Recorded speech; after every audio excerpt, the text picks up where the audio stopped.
La ausencia prolongada fue lo primero que los vecinos notaron. Después, un hedor insoportable que escapaba por las rendijas de una casa silenciosa en el municipio madrileño de Morata de Tajuña. Nadie respondía, nadie abría las ventanas. Y hacía ya semanas que las hermanas Rodríguez Ayuso junto con su hermano José habían desaparecido del vecindario. Cuando la Guardia Civil forzó la ventana de aquella casa, todo lo que encontró dentro era un silencio interrumpido por el olor a ceniza y muerte. La escena era dantesca. 3 cuerpos semicalcinados, ocultos tras la penumbra y el silencio. 2 mujeres, un hombre. Los 3 reducidos por las llamas. El crimen escondía algo mucho más perturbador. Un engaño digital disfrazado de amor.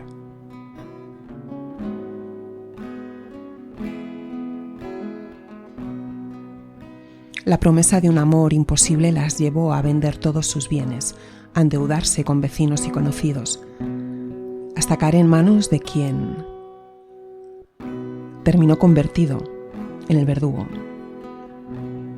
Una estafa romántica que había abierto la puerta a un crimen.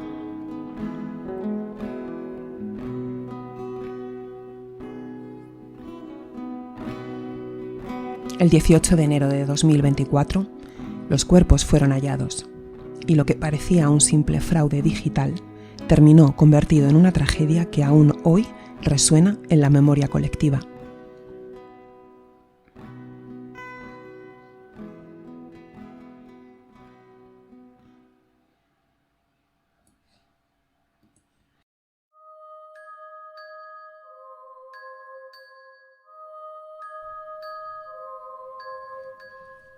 Atención delirantes, lo que vais a escuchar no es ficción, aunque quizás desearás que lo sea. Soy Macarena Naranjo Agraz y aquí, en Crónica Delirio, exploramos los misterios reales que la historia intenta olvidar. Desapariciones sin rastro, crímenes imposibles, sectas ocultas y delirios humanos que dejaron huella. Ponte cómodo, pero no demasiado. Comenzamos.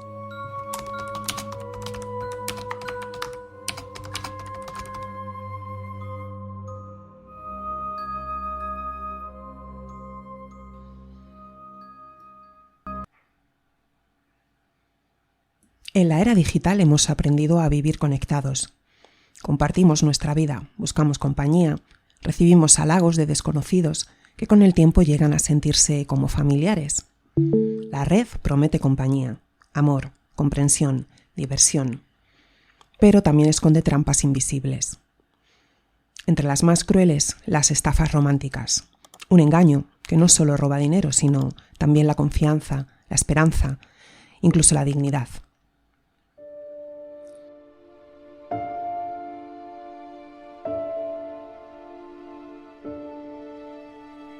Amelia, anticuaria de profesión, recibió el primer mensaje en Facebook 8 años atrás. Tu sonrisa caprichosa me llamó la atención. Poco después, su hermana Ángeles cayó en la misma trampa. Me asombra la increíble belleza con la que Dios te creó. Eran las dulces palabras de 2 supuestos militares estadounidenses, que jamás existieron. En el caso que os vamos a narrar hoy, no hablaremos solo de un crimen. Es el retrato de 2 hermanas que buscaban afecto, que cayeron en la ilusión de ser amadas por hombres que jamás existieron y que terminaron atrapadas en una espiral de deudas, mentiras y violencia. Un caso que nos obliga a mirar de frente cómo la vulnerabilidad emocional puede ser utilizada como un arma letal.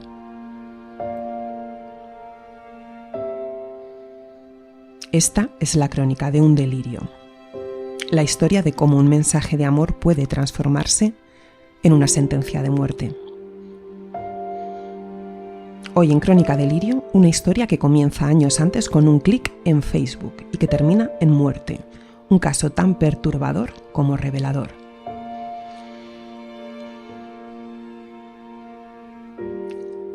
Preparaos para escuchar una de las historias reales más delirantes de los últimos años. Poneros cómodos, pero no demasiado.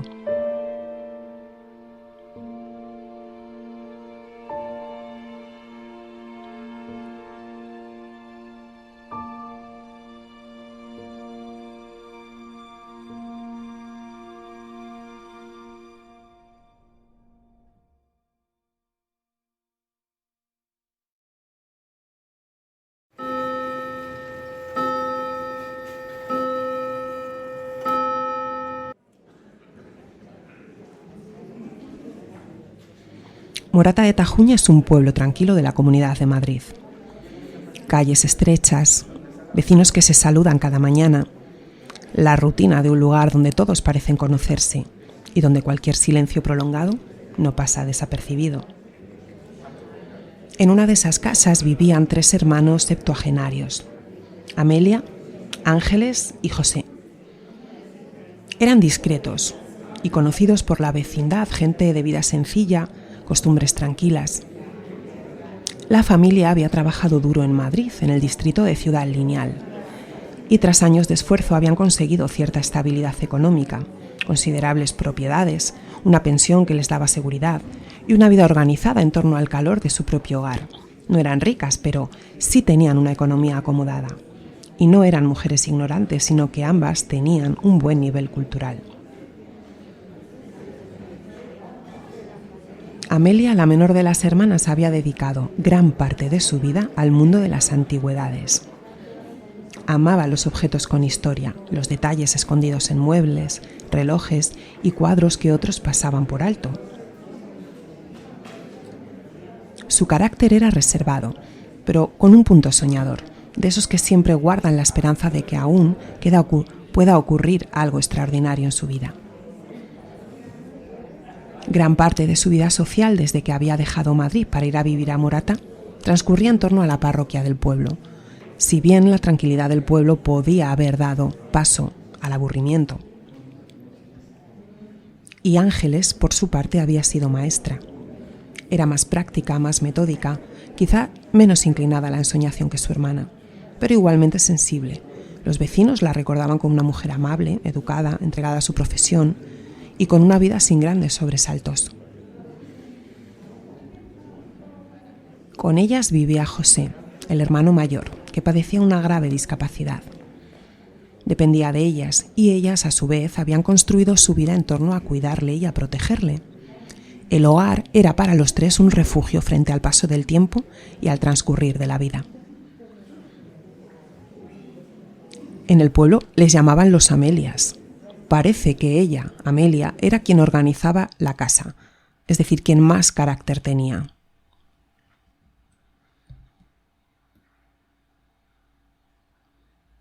Pero el paso del tiempo trae consigo una sombra difícil de combatir, la soledad. Y en esa soledad, un día cualquiera, Amelia abrió una cuenta de Facebook. Y a los pocos días llegó un mensaje. Un simple comentario en una red social que cambió el rumbo de su vida. Y para Amelia este fue el inicio. Tu sonrisa caprichosa me llamó la atención, escribió un desconocido que se presentaba como militar estadounidense. Ella no tardó en responder. Y no tardó en soñar. Poco después Ángeles, su hermana, recibió también palabras similares. Me asombró la increíble belleza con la que Dios te creó. Mensajes que parecían escritos para tocar la fibra más íntima, diseñados para despertar ilusión, para encender la chispa de un amor tardío. Mensajes que nunca debieron ser creídos, pero desgraciadamente lo fueron. Y así comenzó un engaño que duró años.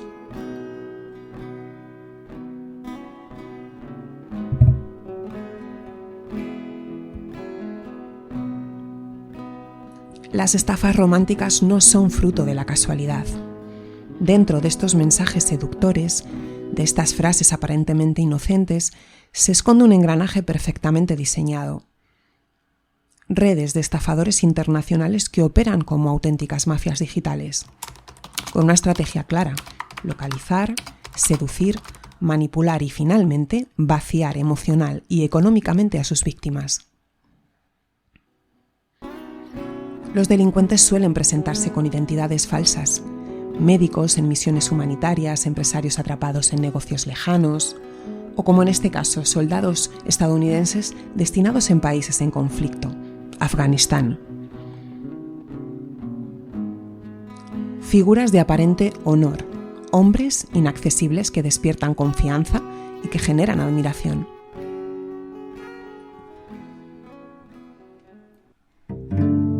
Y una vez establecida esta confianza, comienza la segunda fase.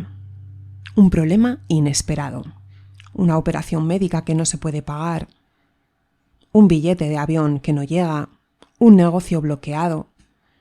Siempre hay una excusa que requiere dinero inmediato y siempre con la promesa de que será devuelto multiplicado en cuanto puedan reunirse.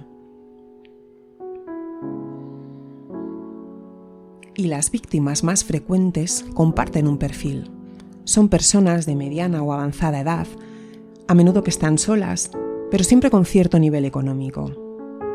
Pero sobre todo, con un deseo profundo en sentirse queridas. No buscan riqueza, buscan compañía, y esa necesidad se convierte en su punto más débil. Y en cuanto al método, siempre es el mismo.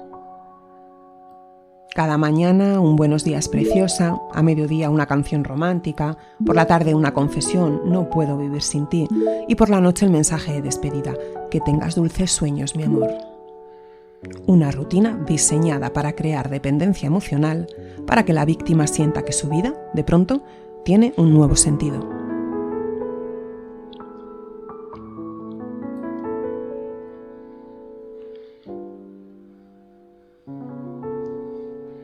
Amelia y Ángeles creían haber encontrado el amor de dos hombres que, al menos en apariencia, eran influyentes, poderosos y admirables.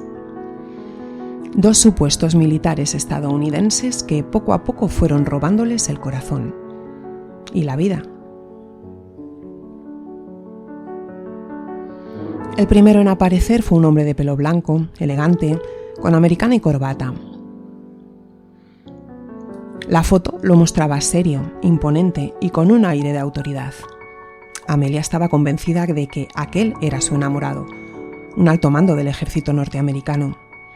Pero la realidad era muy distinta. La imagen pertenecía en realidad al general retirado Wesley Clark, antiguo comandante supremo de la OTAN durante la Guerra de los Balcanes. Incluso Wesley Clark llegó a presentarse a las primarias del Partido Demócrata en 2004. Pero Amelia nunca supo la verdad. No hablaba con Clark, sino con alguien escondido tras su foto.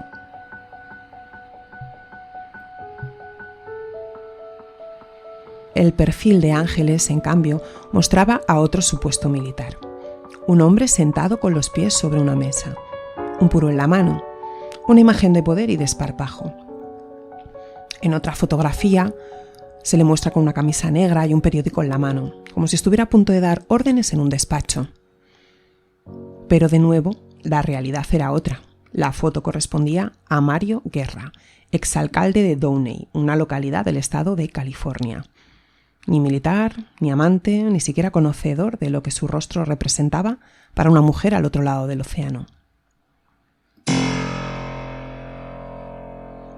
Para las hermanas, esas fotos eran pruebas de estatus, de verdad.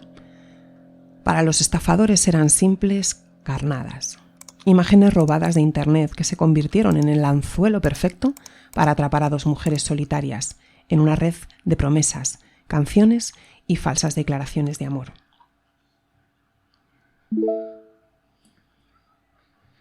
En el Instituto Nacional de Ciberseguridad han detectado el modus operandi,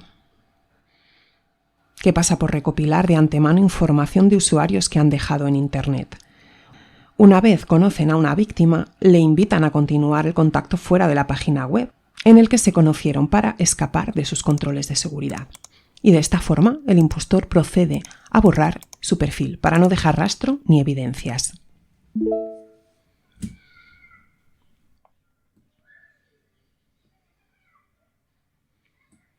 Ni Amelia ni Ángeles llegaron nunca a descubrir que todo era un engaño.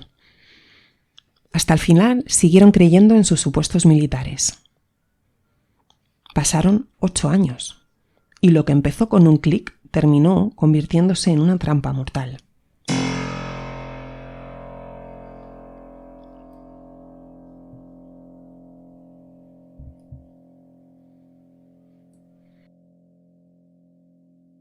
De esta manera, lo que comenzó como un simple intercambio de mensajes se transformó en una cadena interminable de desgracias inventadas. Siempre había un problema, una urgencia, y siempre la misma salida, el dinero. Dinero que salía de los ahorros de Amelia, que se deshacía de todo lo que tenía con la convicción de que estaba ayudando al hombre que amaba. Ángeles, su hermana, también se dejó arrastrar. Incluso llegó a creer que se había casado por poderes con su supuesto militar estadounidense. Pero pronto, en medio de esta farsa, llegó la noticia de que su flamante esposo había muerto en combate. Y con la tragedia la estafa encontró una nueva vía. Para cobrar la herencia de aquel soldado, les pedían una y otra vez sumas cuantiosas de dinero, y ellas, sin dudarlo, accedían. La herencia iba a ser muy suculenta, y no querían dejarla escapar. Y para hacer frente a estas cantidades de dinero que eran necesarias para cobrar la herencia, vendieron un piso en Madrid, tierras en Castilla-La Mancha. Pidieron ayuda a todos sus conocidos, familiares. La gente del entorno, alarmada, intentó abrirles los ojos. Vecinos, familiares, incluso amigos de toda la vida, les advirtieron de que todo aquello era una estafa. Pero la fe de Amelia en su supuesto amante era inquebrantable. Ángeles llegó a tener dudas, sí, pero acababa cediendo al convencimiento férreo de su hermana. Y entonces el delirio alcanzó un punto insólito. Un día recibieron una carta que aseguraba venir nada menos que del presidente del gobierno, Pedro Sánchez.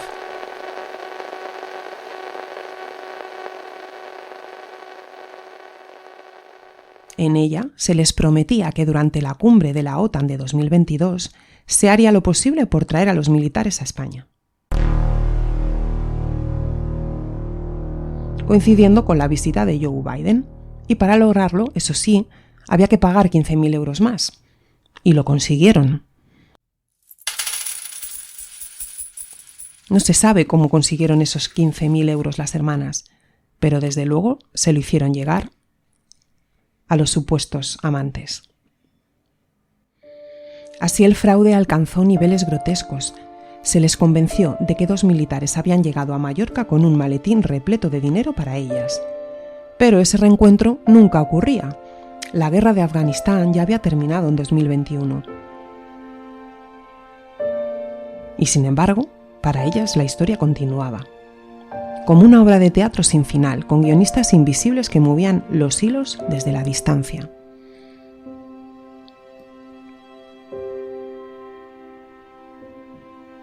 Llegó un punto en el que ya no podían salir de aquella trama. Lo habían perdido todo: dinero, propiedades, credibilidad.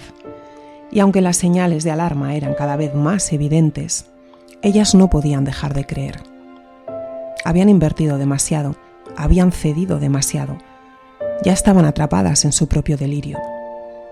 Un delirio que terminaría arrastrándolas a la ruina y poco después a la muerte. Poco a poco su patrimonio comenzó a desmoronarse. Los ahorros, préstamos a vecinos y conocidos. La trampa no solo las empobrecía, también empezaba a aislarlas, cada vez más dependientes de esas relaciones ficticias y cada vez más alejadas de la realidad.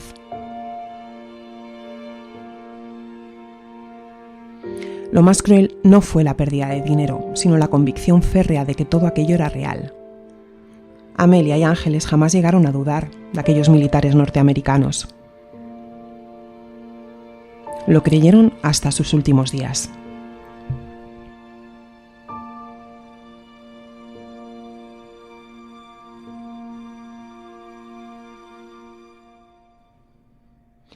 Y en este vacío económico y emocional sería precisamente el terreno fértil en el que germinaría el horror, porque allí, en medio de la ruina y la necesidad, apareció un hombre a quien pidieron ayuda, dinero, y quien también, con un afán de sacar rédito, Vendió todo lo que poseía para prestárselo a las mujeres. Esto sería la ruina de todos ellos. Su nombre era Dilawar Hussein, aunque en la zona le conocían como el Negro. Dilawar regentaba un locutorio en Arganda del Rey, un lugar habitual para enviar dinero al extranjero, donde las hermanas hacían esos envíos. Comenzaron a acudir Amelia y Ángeles convencidas de que cada transferencia las acercaba un poco más a sus amores imposibles. En correos ya no las dejaban enviar dinero, habían superado todos los límites. Y lo que le pidieron a Dilawar, llegado el momento, era una cantidad desorbitada, en total unos 60.000 euros.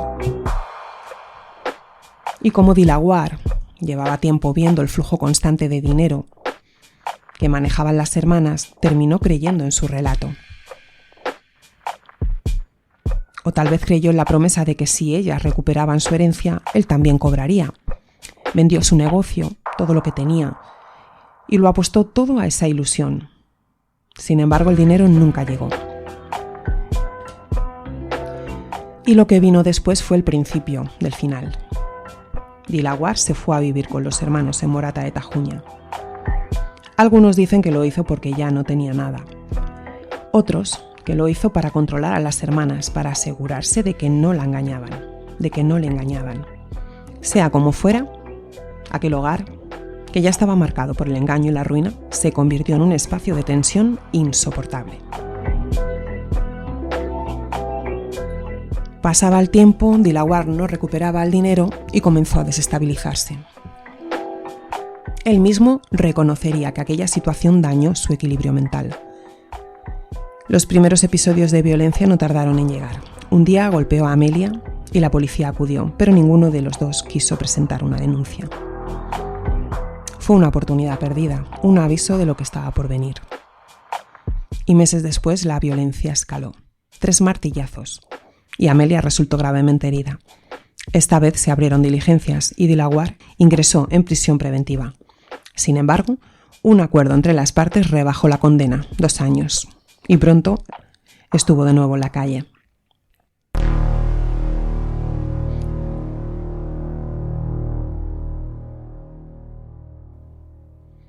Volvió a Morata de Tajuña, como si nada hubiera pasado, pero ya nada era igual. Amelia y Ángeles vivían atemorizadas. El recuerdo de la violencia estaba presente, tanto que llegaron a comprar un arma de fogueo, una medida desesperada contra un enemigo que ya conocían, pero que no podían o no querían apartar de sus vidas.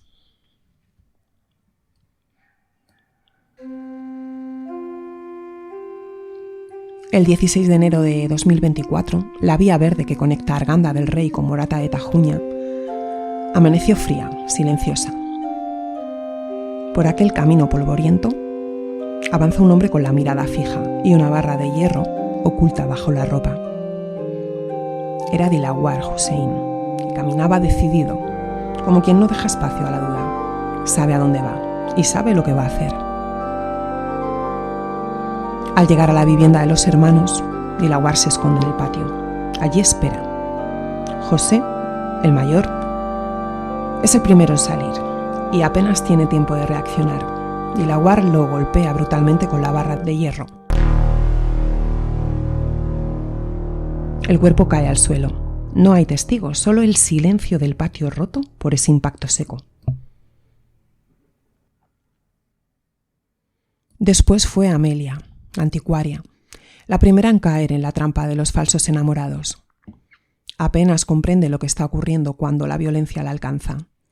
Y finalmente Ángeles, la maestra, que había dudado alguna vez de aquel engaño, pero que no supo o no quiso escuchar a los que la advertían. Ninguno sobrevivió a la furia de Dilawar.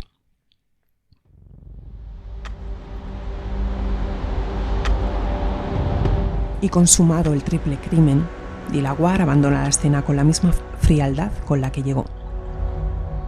Vuelve a caminar hasta Arganda del Rey, toma un autobús como si nada hubiera pasado y en el trayecto arroja el arma homicida a una papelera. Para él, todo ha terminado.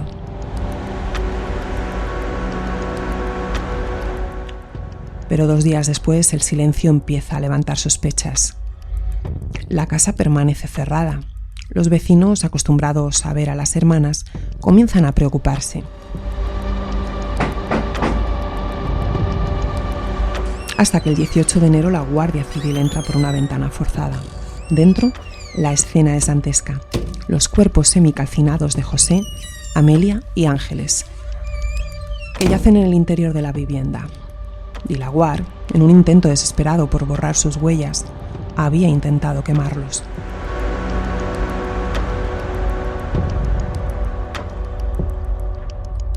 Y el 21 de enero, pocos días después, sin escapatoria posible, Dilaguar se entrega en el cuartel de la Guardia Civil de Arganda del Rey.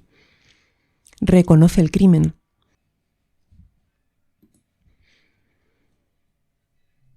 Pero a esta historia aún hay que añadirle un capítulo más. Estando Dilaguar ya en la cárcel y habiendo pasado pocas semanas de su entrada en prisión, mató a su compañero de celda con una pesa de 2,5 kilos. El compañero, de origen búlgaro y de 39 años, tenía fracturas en el cráneo. Después de asesinarle, se duchó, se cambió, le tapó con una manta y se comunicó por interfono con los funcionarios.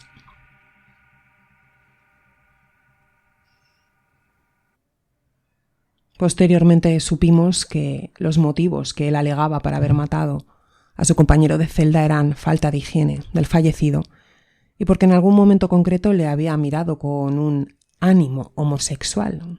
Esto lo digo entre comillas porque, bueno, fueron sus palabras. No sabemos cómo se mira a alguien con un ánimo homosexual.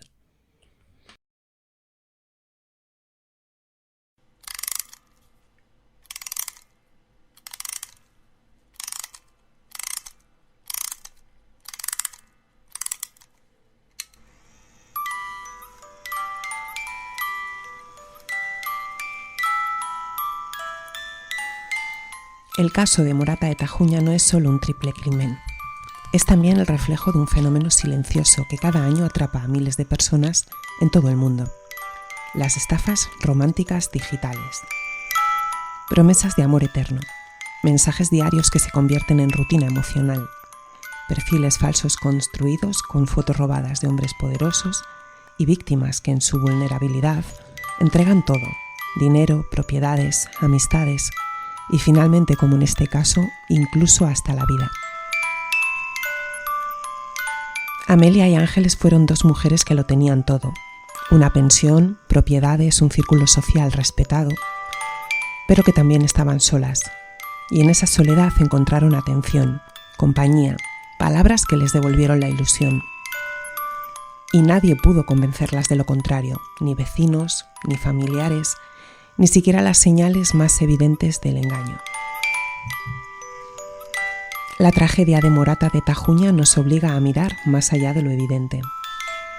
¿Cuántas personas ahora mismo están cayendo en estas redes invisibles? ¿Cuántas conversaciones de amor en línea esconden en realidad un fraude cuidadosamente planificado? ¿Y qué responsabilidad tenemos como sociedad en proteger a quienes en su vulnerabilidad pueden ser arrastrados hacia un destino fatal? Porque al final, más allá del crimen, más allá de la violencia de Dilaguar Hussein, lo que queda es un misterio aún sin respuesta. ¿Qué es más devastador? ¿El engaño de quienes manipulan desde las sombras? ¿O la incapacidad de quienes amaron de distinguir entre el amor verdadero y una ilusión mortal?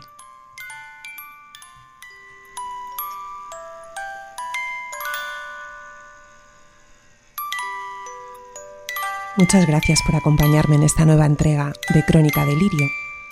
Si conoces a alguien vulnerable a este tipo de engaños, comparte esta historia, porque detrás de cada clic puede esconderse una trampa mortal. Déjame tus comentarios y no olvides seguirme en redes. Nos escuchamos en el próximo episodio, con más historias donde la realidad y el delirio se encuentran. Adiós.